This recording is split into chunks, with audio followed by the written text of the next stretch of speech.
So now we will have our second speaker, so our second practical session of the day. We will have Ergane Fouchet from Noveltis. She will introduce you to a very nice exercise using Jupyter. The floor is yours, Ergane. Hi. Thank you, Andrea. Hi, everyone. So my name is Ergane Fouchet. I'm an ocean engineer at Noveltis. And so I will present you the Jupyter notebook and the QGIS exercise as well on behalf of my colleagues from Noveltis, so Daria and Alexandre. Let me share my screen.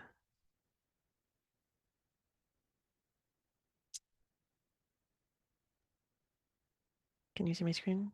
Yes. Yes. Okay, great. Okay, so as I said, we at Noveltis have developed two types of exercises for you to monitor vegetation and urban studies.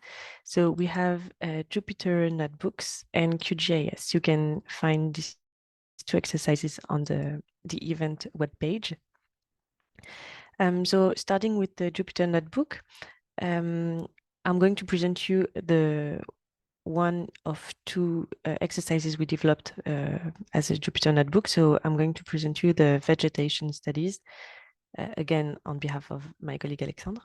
What you have to know is that there is a whole video, complete video in which Alexandre presents how to go through the notebook. What I'm going to present you today is just the main results and well, how to access the data. So first, the first thing to know is that you have to register to the WEkEO. And then, as Alexandre from the last presentation said, you can either work in your own environment and download the Jupyter notebook, or you can access it through the Jupyter Hub, the WEkEO Jupyter Hub. So if you click here, if you try to access this through the Jupyter Hub, you will reach this page, and then you have to go to public here, WEkEO First Energy, training land use monitoring. And so, as I said, we developed two exercises, one for urban and one for vegetation. And today I'm presenting you the results of the vegetation. So here is the Jupyter notebook. If you're not familiar with notebooks, it's basically texts and Python code.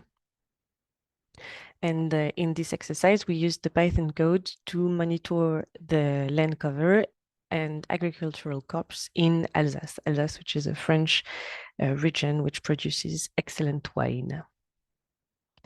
So the products that we are using in this exercise, we are using three products. So the first two are the current land cover, which classifies the type of land depending on the regions.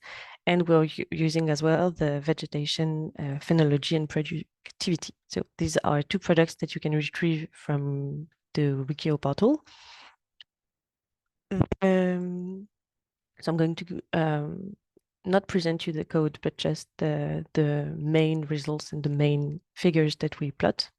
So here is the type of land of the Alsace region. So you have artificial land, agricultural land, forest, wetlands, and waters. So this map has been plotted from the current land cover.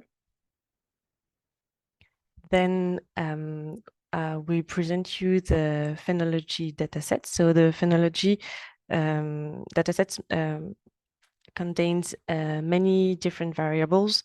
And the one we're using in this exercise is the length of a season. So it's basically the duration when the vegetation has leaves. So what we're doing in this exercise is that we're comparing, well, for 3 years, the duration of the leaf season. That's what we are doing.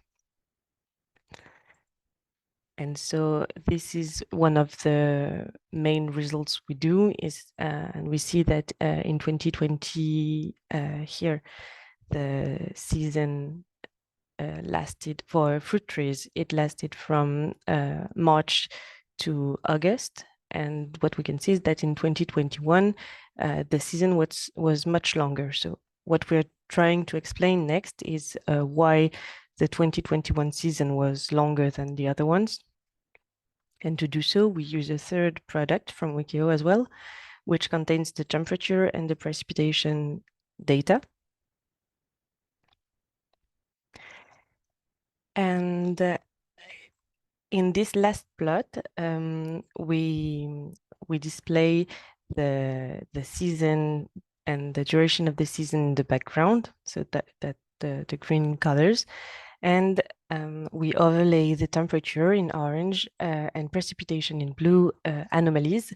And so what we can see from this figure is that the 2020 season was rather short because of the lack of precipitation, whereas the 2021 season was longer, probably because of the precipitation excess.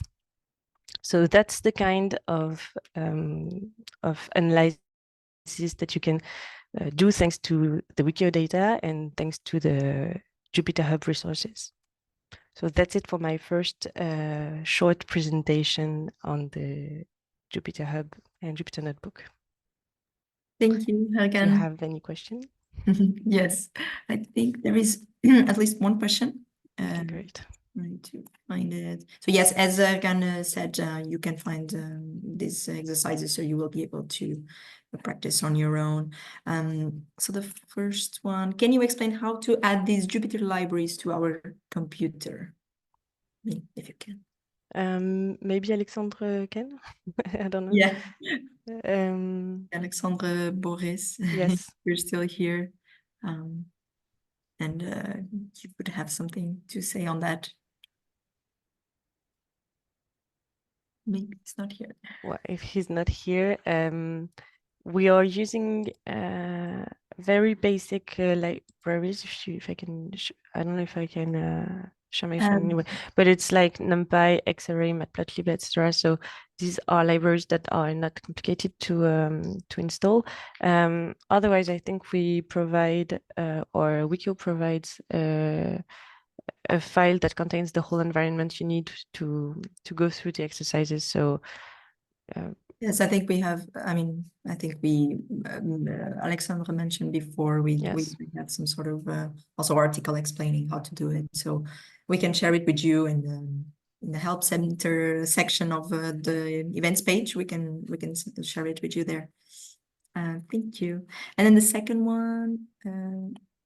In the WEkEO plan comparison, I see a line, no cost for traffic in and out. Does it mean that on free plan, the price depends on the volume of data downloaded? Okay, that's more for me, I think. So yes, you do have a limit on also the data that you can, if I'm not sure. Alexandra, are you there? Maybe you will know it better. You represent the user support. Alexandra? No, he's not. So I'm not sure about the data you can download.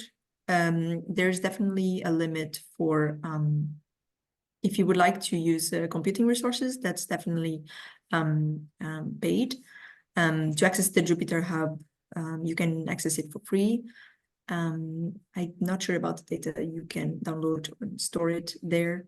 But to download data through WEkEO is also free. And as far as I know, there's no limit on the data you can download directly from WEkEO.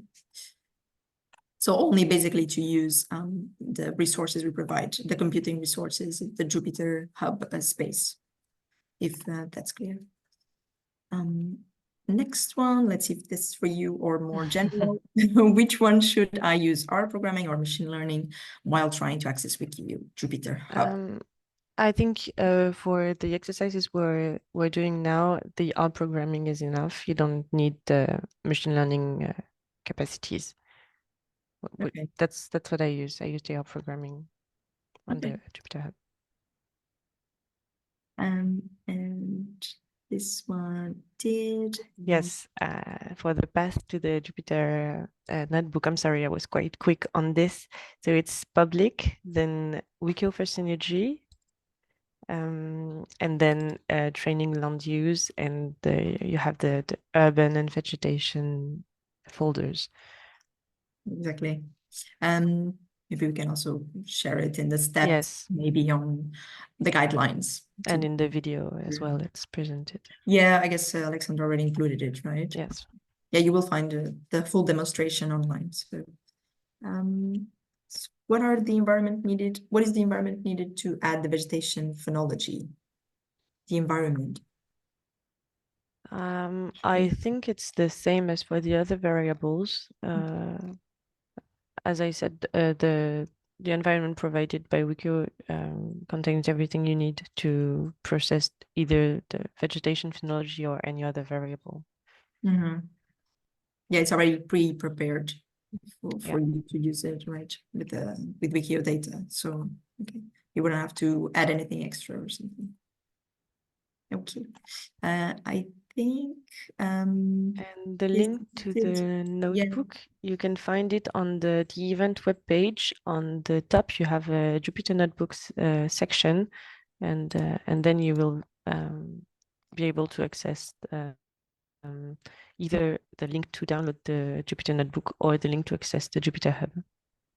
Exactly. We can share it on the chat, maybe with you directly, yeah, if you would like. Great. I think that's all. Jupyter Notebook.